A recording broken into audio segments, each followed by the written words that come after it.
Assalamualaikum warahmatullahi wabarakatuh. Perkenalkan, nama saya Sri Rahayu dari kelas PTIKC dengan NIM 220209501069. Di sini saya akan memaparkan sedikit materi tentang teknik pengkodean untuk memenuhi tugas dari Bapak Fadirrahman Baso SPD MPD selaku dosen mitra kami, mata kuliah komunikasi data. Baik, langsung saja masuk ke materi, yaitu pengkodean. Pengkodean adalah suatu teknik yang dilakukan untuk memberikan penegasan pada proses yang terlibat atau data dan pensinyalan. Transmisi data dalam proses tersebut perlu diperhatikan pula fasilitas komunikasi dan media yang tersedia. Pengkodean atau encoding adalah proses perubahan karakter data yang akan dikirim dari suatu titik ke titik lain dengan kode yang dikenal oleh setiap terminal yang ada dan menjadikan setiap karakter data dalam sebuah informasi digital ke dalam bentuk biner agar dapat ditransmisikan. Suatu terminal yang berbeda menggunakan kode biner yang berbeda untuk mewakili setiap karakter. Yang kedua yaitu tujuan pengkodean. Tujuan pengkodean atau encoding adalah menjadikan setiap karakter data dalam sebuah informasi digital ke dalam bentuk biner agar dapat ditransmisikan dan bisa melakukan komunikasi data. Kode-kode yang digunakan dalam komunikasi data pada sistem komputer memiliki perbedaan dari generasi ke generasinya. Karena semakin besar data, kompleksnya data yang akan dikirim atau digunakan. Yang ketiga yaitu macam-macam kode yang digunakan dalam komunikasi data. Pengkodean dibagi atas terbagi atas 4. Yang pertama yaitu BSD atau binary kode desimal. BCD merupakan kode biner yang digunakan untuk hanya mewakili nilai digit desimal dari 0 sampai 9. Yang kedua, BCD menggunakan kombinasi 4 bit, sehingga ada 16 kombinasi yang bisa diperoleh dan hanya 10 kombinasi yang bisa digunakan. Yang ketiga yaitu BCD tidak dapat mewakili huruf atau simbol karakter khusus, sehingga jarang digunakan untuk komputer dan transmisi data sekarang karena BDC hanya digunakan pada komputer generasi pertama. Yang keempat yaitu tabel BCD. BCD adalah sistem pengkodean bilangan desimal yang metodenya mirip dengan bilangan biner biasa. Hanya saja dalam proses konversi, setiap simbol dari bilangan desimal dikonversi atau persatu, bukan secara keseluruhan seperti konversi bilangan desimal ke biner biasa.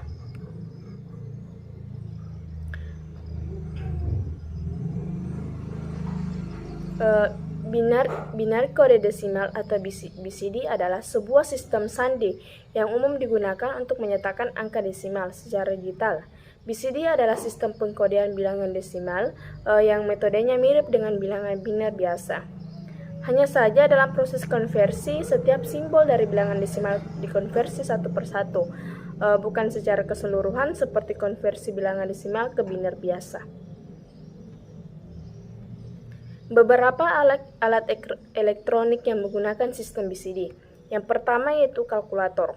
Salah satu alat dalam kehidupan sehari-hari kita yang menggunakan sistem digital yang paling mudah ditemui adalah kalkulator. Mesin hitung atau kalkulator adalah alat untuk menghitung dari perhitungan sederhana seperti penjumlahan, pengurangan, perkalian, dan pembagian, sampai kepada kalkulator sains yang dapat menghitung rumus matematika tertentu. Yang kedua yaitu pencacahan elektronik. Pencacahan elektronik adalah sebuah alat yang dirancang untuk mengukur frekuensi yang tidak diketahui dengan cara membandingkan dengan frekuensi yang diketahui. Sistem desimal yang lebih lazim dikenal dengan sebutan pencacah basis 10. Untuk membentuk suatu pencacah yang memberikan 10 pulsa, masukkan dari 1 pulsa kemasukan dengan pemicunya. Yang ketiga yaitu voltmeter digital dan multimeter digital. Pada dasarnya DVM atau digital voltmeter terdiri atas konverter analog dan digital, edisi segmen untuk penampil dan perangkat driver BCD, ke 7 segmen. Pada DVM digunakan konverter analog ke digital dengan tipe RAM atau tipe analog to digital converter. Selanjutnya, jam digital. Jam binari adalah sejenis jam yang memaparkan waktu per-60-an yang biasa kita gunakan dalam format perduaan atau binari. Mula-mula ia memaparkan setiap angka perpuluhan waktu per-60-an sebagai nilai perduaan, tetapi kini wujud juga jam perduaan sebetulnya. Selanjutnya, komputer generasi pertama. Sistem binari yang dipergunakan pada komputer generasi pertama adalah pengalihan angka-angka desimal ke binari dengan perbandingan satu angka desimal diwakili oleh 4 angka binari atau bit binary digit yang mempunyai positional value 8, 4, 2, 1 atau 23, 22, 21, 20. Selanjutnya yaitu 7 segment display. Salah satu fungsi dari rangkaian digital adalah mengkodekan data dari bahasa mesin ke bilangan desimal. Alat output yang biasa digunakan untuk mendisplay bilangan tersebut adalah 7 segment display. Yang kedua yaitu SBCDIS atau Standard Binary Code Decimal Intersect Code. Yang pertama yaitu SBCDC merupakan kode binary yang dikembangkan dari BCD. Yang kedua, SBCDCI menggunakan kombinasi 6 bit sehingga lebih banyak kombinasi yang bisa dihasilkan, yaitu 64 kombinasi kode. Ada 10 kode untuk digit angka dan 26 kode untuk alfabet dan sisanya untuk karakter khusus tertentu. Yang keempat, CBCDED digunakan pada komputer generasi kedua. Tabel SBCDC. Yang ketiga, EBCDC, Extends Binary Code Decimal for Information Intersect. EBCDED adalah kode 8 bit yang memungkinkan untuk mewakili karakter 256 kombinasi karakter. Pada ABCDED high order bits atau 4 bit pertama disebut zone bits dan low order bits atau 4 bit kedua disebut dengan numeric bit. Yang ketiga yaitu tabel EBCDC. Yang keempat, ASCII, America's Standard Code for Information Intersect. ASCII dibuat dengan tujuan membuat kode binari yang standar. Kode ASCII ini menggunakan kombinasi 7 bit. ASCII 7 bit banyak digunakan oleh komputer generasi sekarang. Kode ASCII memiliki 128 bit kombinasi yang selalu digunakan. Dari 128 kombinasi tersebut, 32 kode diantaranya digunakan untuk fungsi-fungsi kendali seperti SCIN dan STX. Sisa karakter lain digunakan untuk karakter-karakter alfanumerik dan sejumlah karakter khusus seperti. Pada dasarnya, kode ASCII merupakan kode alfanumerik yang paling populer dalam teknik komunikasi data.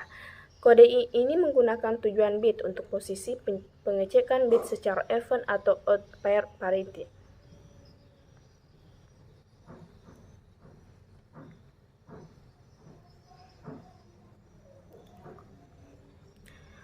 Selanjutnya yaitu sinyal. Sinyal adalah suatu hal gejala fisika di mana satu atau beberapa dari karakteristiknya melambangkan informasi. Jenis sinyal yang ada secara umum berdasarkan hakikatnya dibagi ke dalam dua tipe, yaitu sinyal analog dan sinyal digital. Sinyal analog. Sinyal analog atau isyarat analog adalah sinyal data dalam bentuk gelombang yang kontinu yang membawa informasi dengan mengubah karakteristik gelombang. Dua parameter atau karakteristik terpenting yang dimiliki oleh isyarat analog dan amplitude dan frekuensi. Isyarat analog biasanya dinyatakan dengan gelombang sinus, mengingat gelombang sinus merupakan dasar untuk semua bentuk isyarat analog. Gelombang pada sinyal analog yang umumnya berbentuk gelombang sinus yang memiliki 3 variabel dasar, yaitu amplitudo, frekuensi, dan fase.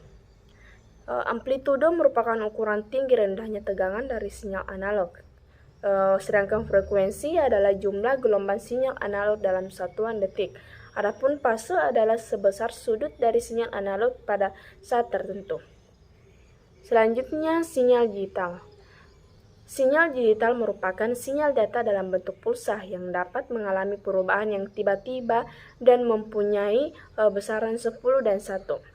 Teknologi sinyal digital hanya memiliki 2 keadaan, yaitu 0 dan 1, sehingga tidak mudah terpengaruh oleh draw atau noise. Tetapi transmisi dengan sinyal digital hanya mencapai jarak jangkau pengiriman data yang relatif dekat. Sinyal digital juga biasanya disebut juga sinyal diskret.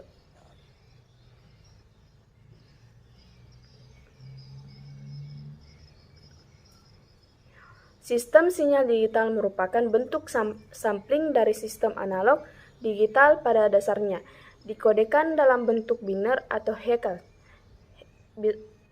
heksa. Besarnya helai suatu sistem digital dibatasi oleh lebarnya. Teknologi sinyal digital ini juga memiliki kelebihan yang tidak dimiliki oleh teknologi sinyal analog. Di antaranya adalah di bawah ini.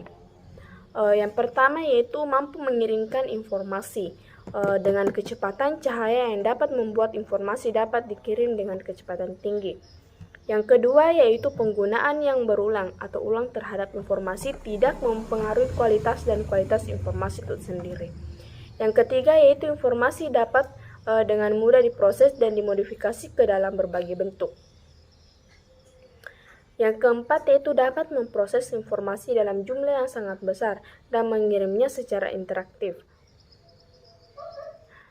Karena kelebihan-kelebihannya antara lain, yang pertama yaitu untuk menyimpan hasil pengolahan sinyal digital lebih mudah dibandingkan sinyal analog.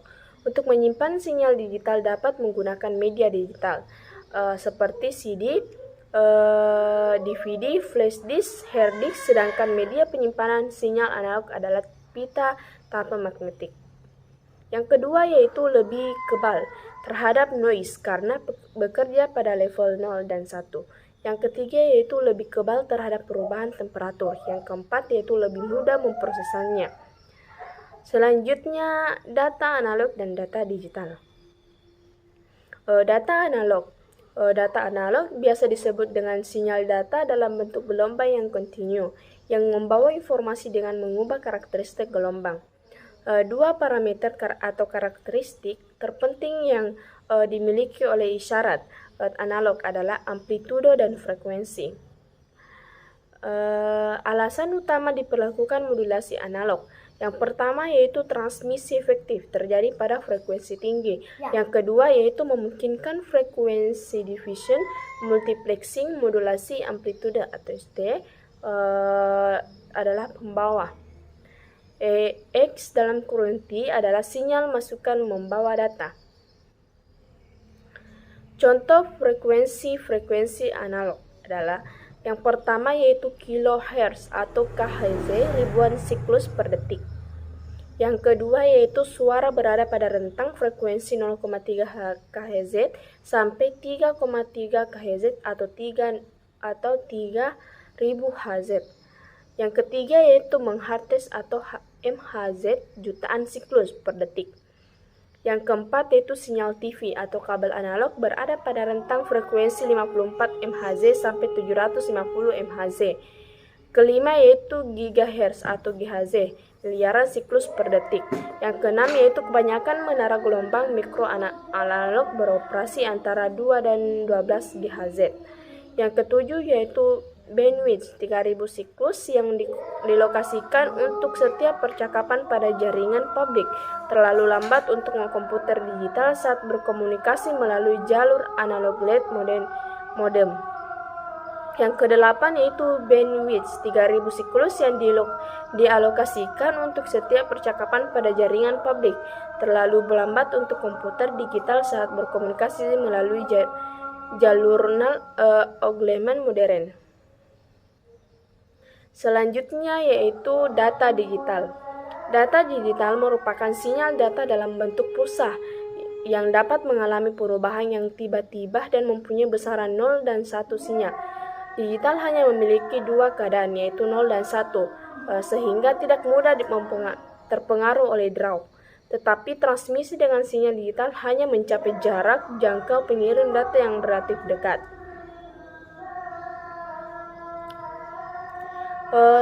Teknologi digital memiliki beberapa keistimewaan unik yang tidak dapat ditemukan pada teknologi analog. Yang pertama yaitu mampu mengirimkan informasi dengan kecepatan cahaya, mengakibatkan informasi dapat dikirim dengan kecepatan tinggi.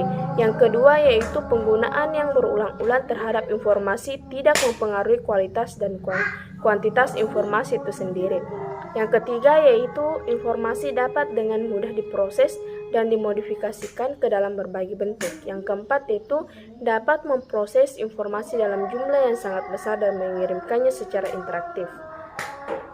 Baik, itulah tadi materi mengenai teknik pengkodean.